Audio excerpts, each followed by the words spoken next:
তো আপনারা এখানে তো 5 দিনের ট্রেনিং করলেন, বিভিন্ন ট্রেনিং থেকে এসেছেন।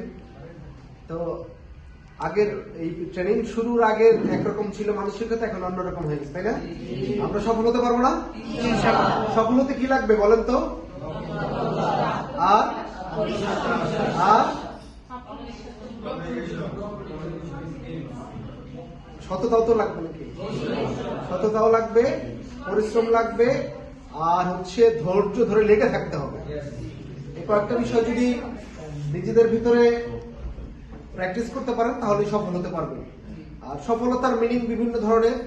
এখন ওই শুধু টাকা হলেই যে মানুষ সফল, ব্যাপারটা এমন না। ভালোভাবে সবাইকে নিয়ে বেঁচে থাকাটাই একটা সফলতা। তো বেশি কিছু আর বলবো না, আপনারা সবাই ভালো কিছু করেন এটাই প্রত্যাশা।